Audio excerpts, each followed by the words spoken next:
On the night of July 3rd, 1944, the air in Pennsylvania seemed to congeal into a sheet of damp, hot cotton and settle over the camp. Erik Vogel followed the cadence of a guard's boots through darkness chopped into pieces by searchlights toward a low building of red brick. He had been taken off a transport ship 3 days earlier and routed inland without explanation. His papers called him a prisoner of war, and beneath that, in a tidy note meant for administrators, radio repairman, skills usable. For war, he remembered the Eastern Front's snowfields and the cold hiss of current in his headset, a steady noise that made voices sound like distant ghosts. He remembered, too, the instant he was captured, a shameful blankness, as if his mind had turned off to protect itself. What met him now was a heat that had nothing to do with gunfire. It rolled out in waves mixed with coal ash, lye water, and a thick metallic dampness. When the guard hauled open a heavy iron door, sound poured out, steam shrieking through pipes in one continuous, furious note. Inside was the boiler room. A wall crowded with valves connected it to the adjacent laundry shop. Dim explosion-proof lamps threw yellow halos into the vapor. Heat shimmered visibly, bending the air. The floor was rough concrete, darkened in places by constant moisture. When Erik stepped, he felt a stubborn warmth rising from it. Men in gray coveralls moved between machines with practiced restraint, making themselves small beside the black mass of the boiler. Their movements carried a caution that looked almost like ritual. Erik did what a captive's eyes always did. He mapped exits, counted guards, watched hands and belts, looked for anything that could be used as a lever or a weapon, then judged how quickly it could all be taken away. The habit had kept him alive through transit camps and long holds at sea. But his attention snagged on something that was not a man and not a door. Set into the boiler's body was a round glass dial, a pressure gauge, white face, black marks, a thin red needle trembling in tiny, regular pulses. It had the steadiness of attention. It felt less like a part and more like an unblinking eye. It did not look at him, yet it seemed to watch everything, each turn of a valve, each shovel of coal, each shadow that leaned too close. A chill ran through him inside the heat. Front-line violence came in bursts, meant to destroy. Here, the danger was steady, precise, and intolerant of mistakes. Vogel! A calm, slightly hoarse voice cut across the noise. An American sergeant stood near him. He was not tall. His olive shirt was dusted with coal ash. His sleeves were rolled to the elbows, exposing solid forearms. He held a leather-covered notebook and a pencil worn down to a stub, its tip blunt. Harper. He pointed with the pencil at a whiteboard mounted on the wall. In neat block letters it read, 1. Safety procedures above all. 2. 3. Personal and environmental hygiene, daily inspection item. 4. 5. All operations and anomalies must be recorded. 6. Under each line were smaller arrows and short phrases branching like a strict diagram. The board did not explain feelings, it explained responsibilities and consequences. Erik understood enough English to feel the weight of the third line. Recorded meant fixed, permanent, attached to names. The work here is routine maintenance and special tasks, Harper said, speaking slowly so each word could land through the steam. Boilers, pipes, laundry equipment, water supply. Keeping it running is your job. Hours, breaks, rations, by regulation. There are documents and agreements that define what is done, what is not, and how. My job is to keep this room inside those clauses and inside the boxes on that board. He paused and tapped the notebook once, as if the sound itself were a reminder. If something goes wrong, he added, we do not improvise. We follow the steps and we write it down. He did not shout or threaten. The certainty of clauses and boxes did the work for him, as unavoidable as heat. The next morning, the briefing before July 4th, the steam shriek dipped for a time and the machinery's low hum took its place. A thin civilian in khaki stood with the group, sweat on his forehead. Mr. Miller, a contractor who coordinated some of the camp's laundry orders, looked like a man trying to outrun a schedule. His fingers tapped his trouser seam as if he could drum time into obedience. Sergeant Harper, Miller began, familiar and bargaining. Tomorrow's Independence Day. The barracks need linen turned over early, and we're 30% over forecast. We have to speed up. Can the night shift run 2 hours longer? Just 2. His gaze slid across the POWs. Efficiency needs incentives. I can get good cigarettes, even some sweets, chocolate, quietly, for the ones who perform. Everybody wins. The job looks good and the brass stays happy. For a moment the room seemed to hold its breath. The red needle kept trembling. Erik and the others kept their heads down, listening. Quiet incentives could mean an extra meal, a little dignity, or trouble bought off at a price you never spoke aloud. He had seen all versions of it. In other places, silence from an authority figure could mean permission, and permission could mean the rules had shifted without warning.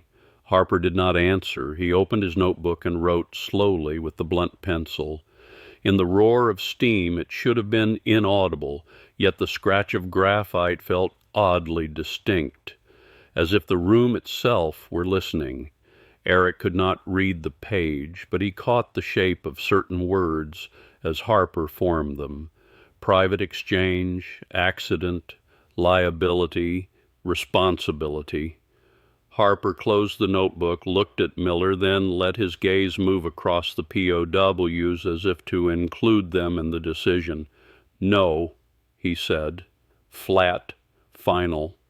Any private exchange is prohibited. Any schedule change, including overtime, requires written application 8 hours in advance, entry on the dispatch table, and approval.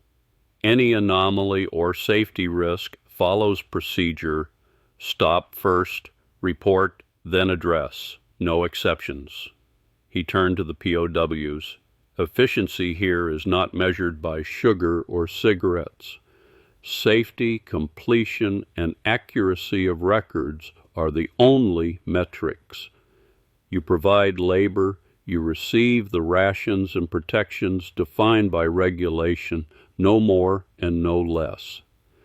Anything outside that is a breach of standard, and breaches lead to accidents, investigations, and consequences. Miller's mouth opened as if to argue. Under Harper's steady gaze it closed. He muttered and walked away. The conflict died without a flare, strangled by a notebook and a standard. Later, Harper did something else that surprised Erik. He brought thick leather gloves and protective goggles from the tool room and issued them one by one, hand to hand. When he reached Erik, he said, "Left hand?" Erik hesitated, then held it out. Harper placed the gloves in his palm as if he were placing a tool, not tossing a favor. "This is not care and not a reward," Harper said. "Safety equipment, number 07, prevents burns, cuts, infection from disinfectant, or filth. Checked out before each shift, returned after. 2-person inventory with signatures, yours and the duty guard's." He pointed to a new chart on the tool room wall with item numbers and checkboxes. The unnecessary restraints from before are canceled. Here, what constrains you is correct use of equipment, the inspection checklist, and the record you sign. Understood? The leather was rough and warm. Erik's old wrist scars itched. The shackles had changed form. Now they were numbered, logged, and verified. The rules did not care who he was. They cared that number 07 came back to its slot and that his name sat under the correct line. The day's inspection list was posted in detail, line after line: boiler pressure hourly, relief valve test twice daily, steam pipe insulation, dryer belt tension, disinfectant tank temperature, each batch. There were also smaller items: check the water feed, note any vibration that had not been there yesterday, listen for a new pitch in the burner, confirm the safety line is marked and clear. Harper demonstrated how to mark boxes, write figures, and sign.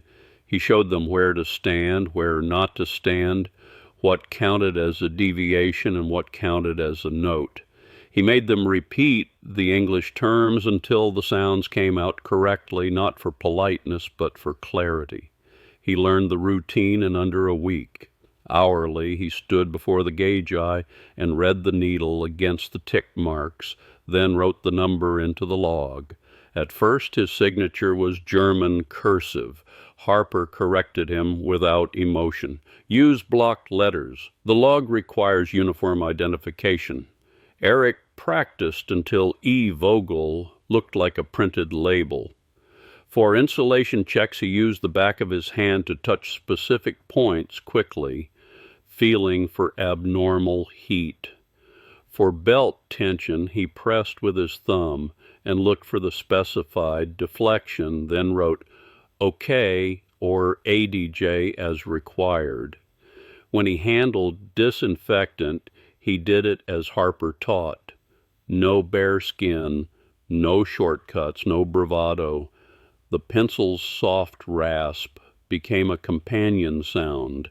It cut through the shriek of steam the way radio hiss once cut through wind on the step.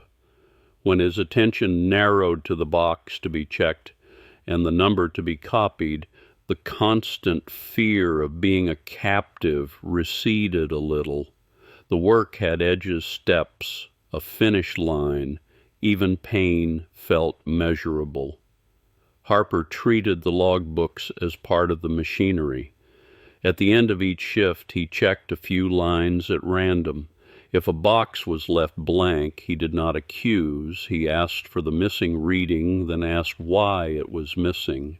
If a number was unclear, he made the writer copy it again in heavier strokes. If it can't be read, it can't protect you, he would say, tapping the page with the pencil. Erik began to understand that the record was not only a report for superiors, it was a fence around events. In the same way, a pressure limit fenced off explosion, a written entry fenced off denial. You could argue with a man. You could not easily argue with a time, a number, and a signature. The records mattered too.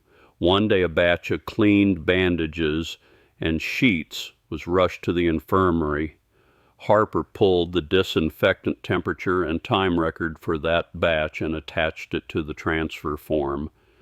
Erik watched the paper travel with the linen.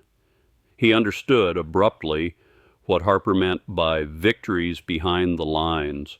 Somewhere a wounded man's bandage would be cleaner because a prisoner had read a thermometer and written a number, then signed beneath it.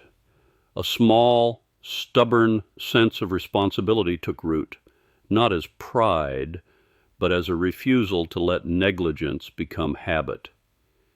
In late July, the heat reached its peak until even the walls seemed to radiate a low growl.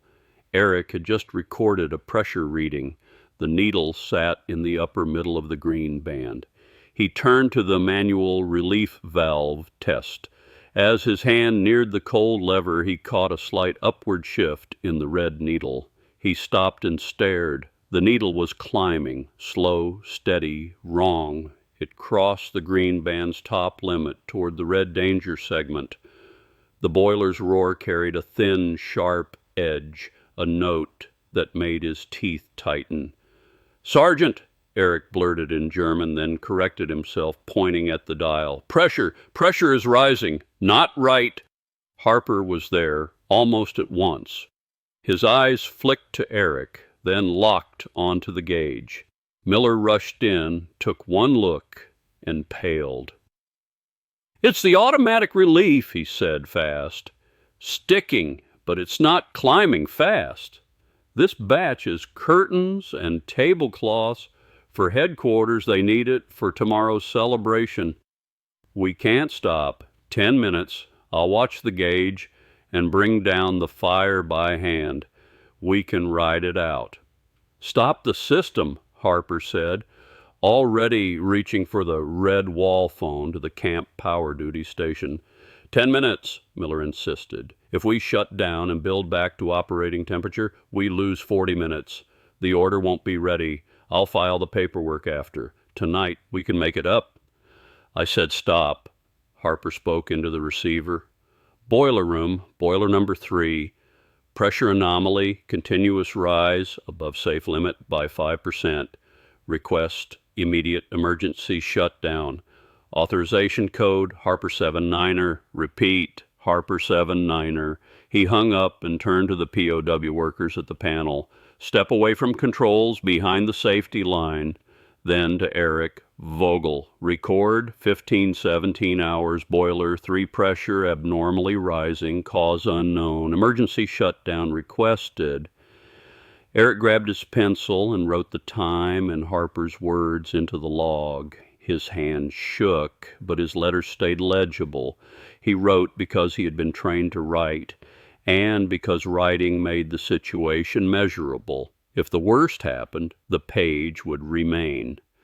Miller stood beside him, fists tightening, then loosening, as if anger were a valve he could not safely open. Within minutes, the boiler's roar faded, and the firelight behind the inspection window dimmed. The main steam delivery valves closed remotely, but the trapped pressure still had to be released. Harper did it himself. He donned thick asbestos gloves, gripped a huge brass wheel, and turned it counterclockwise with slow, controlled force. A thin hiss became a violent blast. Dense, milky steam erupted from the relief outlet with a siren scream. It was not the usual soft fog. It was a wall, rolling, roaring white, that swallowed Harper machines and ordinary sound. Hot moisture struck like a physical thing. Visibility dropped to less than a meter. Arguments, curses, pleading, all of it vanished under the relief's absolute howl. You could see only white and feel scalding droplets on your face. The room became pure procedure. Wait for the pressure to fall, wait for the gauge to return, wait for the dangerous part to pass. Erik stood behind the safety line with the logbook open, pencil hovering as if the tip could anchor him. For those minutes, the only order in the world was pressure and release. The scream thinned to a hiss, then quiet. The fog sank, revealing the floor slick with condensation and machine housings beaded with water. Harper emerged, damp-faced, checked the gauge. The needle had dropped near 0. He removed his gloves and looked at Miller. "Now we troubleshoot," he said evenly. "Until the cause is found and repaired and 3 safety tests are passed, Boiler 3 stays out of service. For your delayed order, submit a formal incident statement and a revised dispatch request." Miller opened his mouth, then shut it. He turned away, furious, to telephone his clients. Erik watched Harper return to the desk and write in his notebook. It was suddenly clear that what ruled here was not Miller's urgency and not even Harper's will, but the system, procedures printed on checklists, clauses and regulations, actions triggered by an authorization code. People executed it, people recorded it. The gauge did not care about celebrations, it cared about thresholds. After the shutdown, the work did not become heroic or dramatic. It became slower and more exacting. Harper had the men wipe down surfaces, dry electrical housings, and document every step as they brought the area back to normal. The relief valve blast left the room smelling sharp and clean, as if the air itself had been scrubbed, yet everyone's hands still moved as if they were carrying something fragile. When Miller returned with new orders, they were written on forms and stamped, not spoken in hurried persuasion. The room's logic had asserted itself, and even Miller had to speak its language. That evening, Harper said little about the incident. He stood at roll call and spoke in the same technical tone. Here you receive the same rations by the same table. Work has priorities, but the floor for safety and record keeping is the same for everyone. You may have emotions, but you will not use humiliating language. You may keep your positions, but no provocation or agitation in the work area. That is the baseline for keeping this room running. On July 4th, fireworks boomed faintly from the town beyond the camp. The boiler room ran as usual. During a scheduled break, the POWs were allowed, under guard, to stand in a fenced area and watch distant bursts smear across the horizon. The sound reached them dulled, as if filtered through cloth. Celebration belonged to others.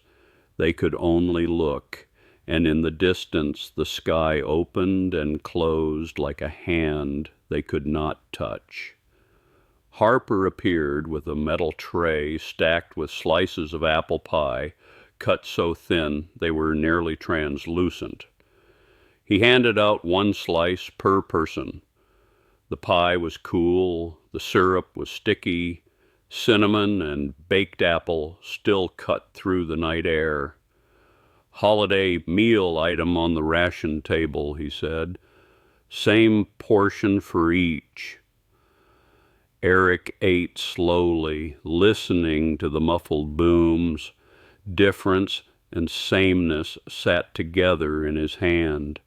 They were fenced and watched, yet the portion was written in black and white and delivered without deviation. Even celebration was processed into an allotment that could be checked off. He did not feel grateful. He felt instead the strange steadiness of a rule applied without improvisation, and the equally strange bitterness of a rule that still left him on the outside. That night, as the distant sky kept flashing, Erik caught himself measuring the bursts the way he measured boiler pressure. How long between flashes, how sharp the sound, how fast it faded. It was a habit he could not turn off. But there was another habit forming beside it. Instead of searching for an escape route, he found himself searching for the next step on tomorrow's checklist, because the list was something he could complete without lying to himself. He had been trained to distrust kindness. He was learning to trust procedure, not because it was kind, but because it was consistent. Seasons turned. Pennsylvania's bitter cold replaced July heat, and the steam pipes needed closer care against freezing. Erik grew as familiar with number 07 and the inspection route as he had once been with his radio set. By sound alone, he could sense when combustion ran unevenly or when steam moved wrong through a line. Sometimes he wrote notes ahead of time, warnings in the margin for the next shift. Vibration increasing. Insulation seam loose. Watch the feed pressure. It was experience, not kindness, but the notes still served whoever read them next. Sometimes he forgot for a few minutes what his papers called him until the wire and guards and the word prisoner returned to the edge of his vision. The routines did not free him, but they gave him a structure that was not built entirely on humiliation. In early spring 1945, the camp broadcast changed. A serious voice delivered bulletins about Allied advances and what soldiers had found in certain liberated camps. The announcer did not describe it in full, but the filtered words were enough: systematic, inhuman, large scale. The boiler room's steam still hissed, yet a heavier silence spread through the space. POWs stopped moving. Faces went pale. Erik's stomach tightened with a shame so deep it felt physical. Shame at the thought of what might have been done in his name, and shame at how easy it would be to pretend he did not know. Even Harper paused his rounds. He leaned against the wall, notebook in hand, eyes lowered, as if the only safe place to put his attention was on the page he could write. When the broadcast ended, no one spoke. Tools began again with small, careful clicks, but the air felt thickened by something no ventilation could move. Erik was assigned to repair an old mechanical timer that controlled a dryer's cycle, a metal box full of gears, contacts, and a wound spring. He opened the casing, cleaned dust, checked each mesh and contact, then listened for a steady tick. The work demanded absolute focus, fingertips reading the difference between friction and smoothness, eyes judging alignment by fractions. As he calibrated the timing, the broadcast words returned: records, evidence. He stared at the precise mechanism in his hands. Each second depended on a chain of accurate transfers, and a thought struck him. Once a process is started and recorded, each tick leaves a trace. If a larger mechanism aligns time, place, action, and responsibility, the track becomes hard to erase. Those terrible reports were news, not rumor, because something stronger than a story had fixed them to the world. Some ledger existed, and it did not forget. In the days after the broadcast, Erik noticed how easily men tried to turn their shame into something else: rage, denial, self-pity, accusation. The boiler room did not cure any of it. It did not offer forgiveness. It offered instead a narrow space where the next action had to be correct, whether your heart was clean or not. The same system that could organize horror could also, in a smaller setting, organize restraint.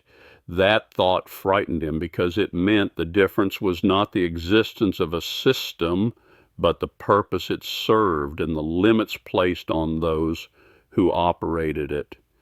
The oppressive quiet lasted days. Then it sharpened into something else.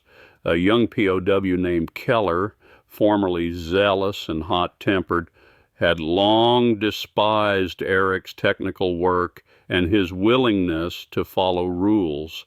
Keller spoke as if the checklists were surrender and the pencil was betrayal, as if to survive by procedure was to betray the only identity he still recognized. During a group carry of clean sheets, Keller shouldered Erik and knocked a stack to the floor. "Watch it, Mr. Recorder," he sneered in German, loud enough for others to hear. "Busy counting your ticks so you can impress the guards, proving what a rule-following good prisoner you are." He raised his voice, scanning the other men. "Some of us still remember who we are. Not like people who learn to be obedient worker ants for new masters, using their tables and pencils to forge a new identity." Erik bent to pick up the sheets and said nothing, trying not to feed it. Heat rose in his face anyway. His fists tightened.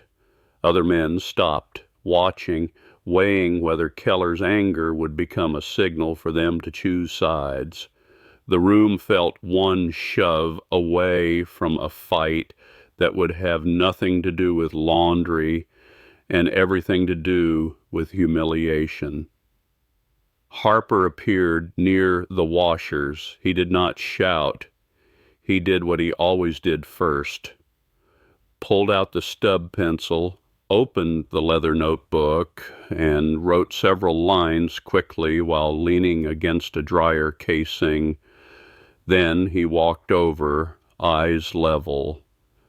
"Keller," he said, official and calm, "your remarks and conduct included insulting language toward a coworker and agitating speech in the work area that could provoke conflict, that violates workplace discipline. Under regulations, you will leave your station immediately for isolation questioning. Your work share will be covered. Come with me." Keller reddened and tried to argue, pointing at Erik. Harper cut him off. Feelings can be expressed through established channels in a way that does not interfere with work order and personal safety. In the work area, personal attacks and agitation cross the line. Whoever crosses the line leaves the station. That is procedure. It applies to anyone. He looked at Erik. "Vogel, continue your work. Everyone else as well."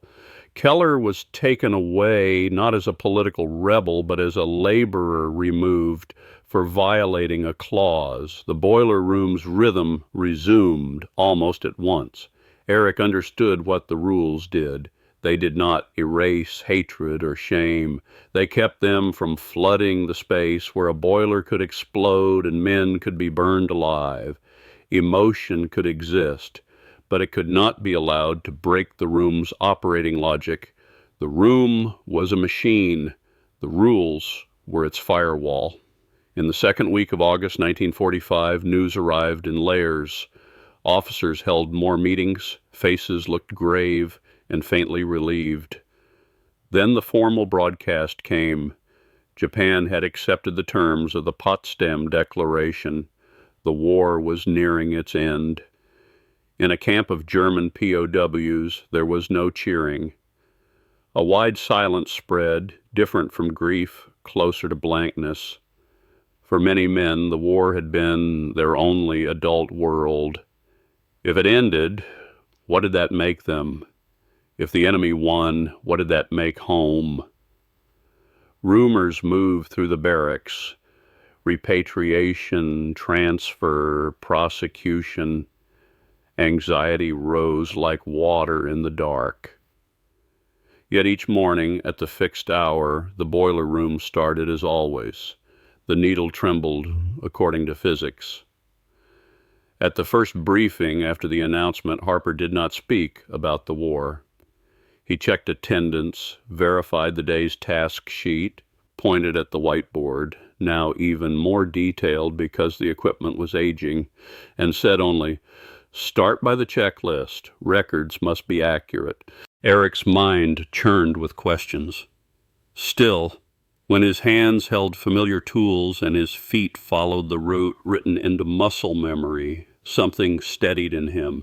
He wrote harder than usual, nearly cutting the paper, as if the numbers and boxes could anchor him against the feeling of falling.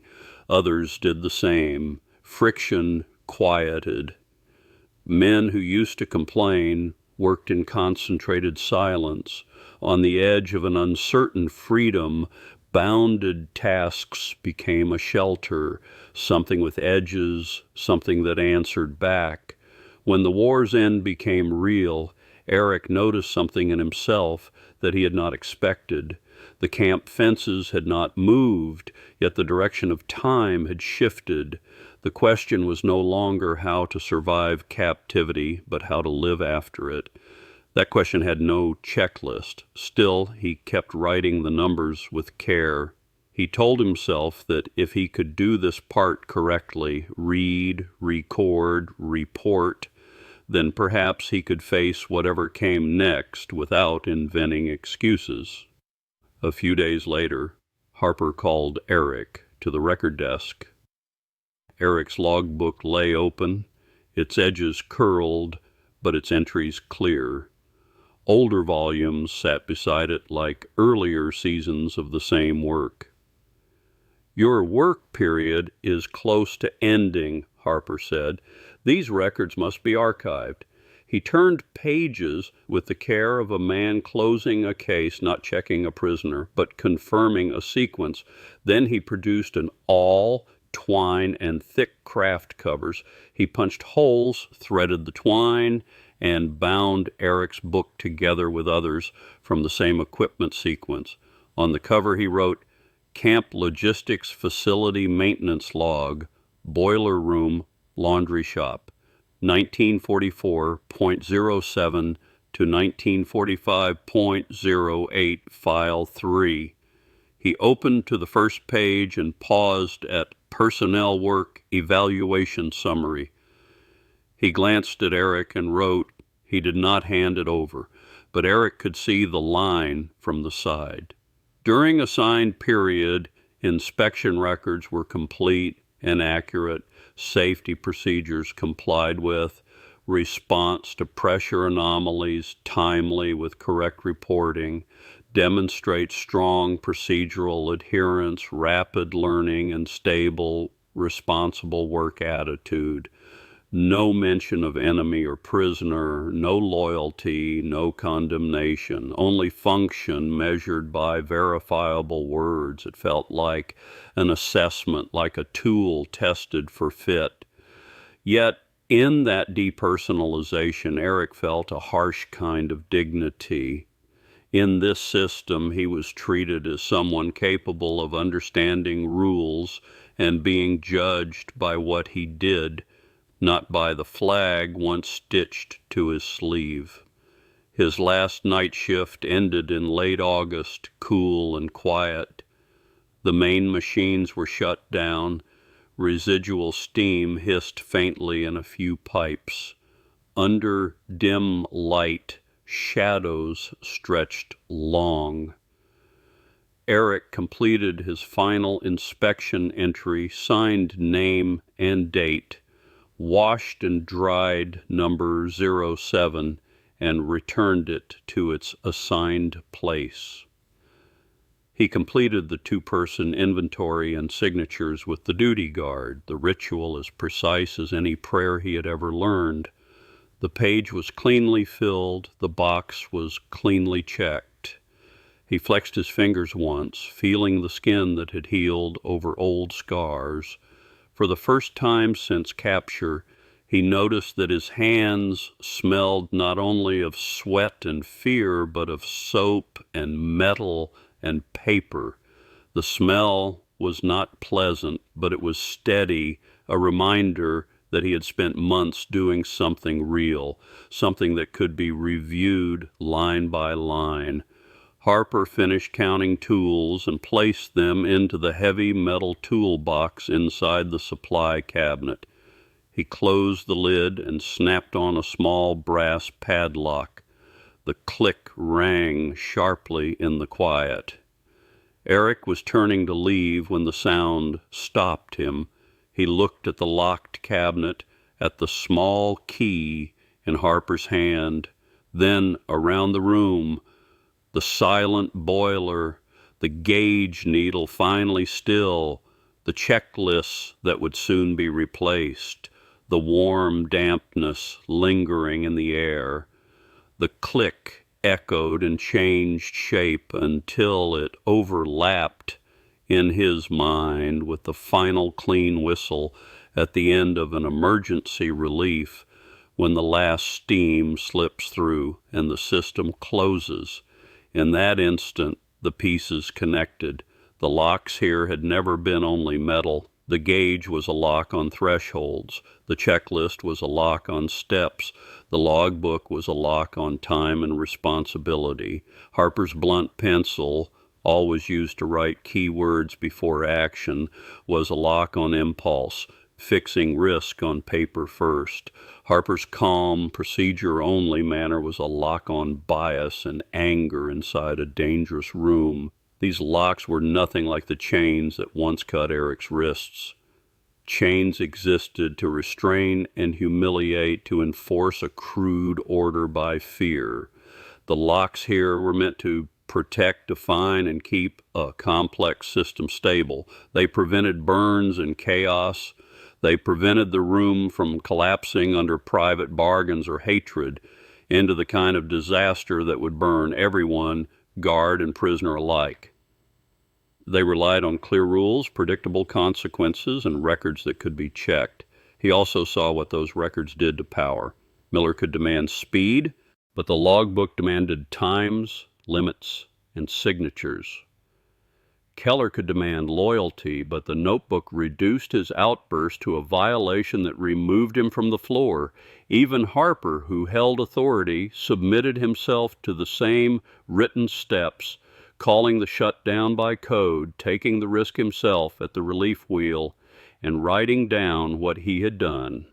In a world where so much had been decided by shouting and violence, the quiet insistence on procedure felt like a different kind of force, less dramatic, more durable. In this room, the hierarchy was real, but it was constrained.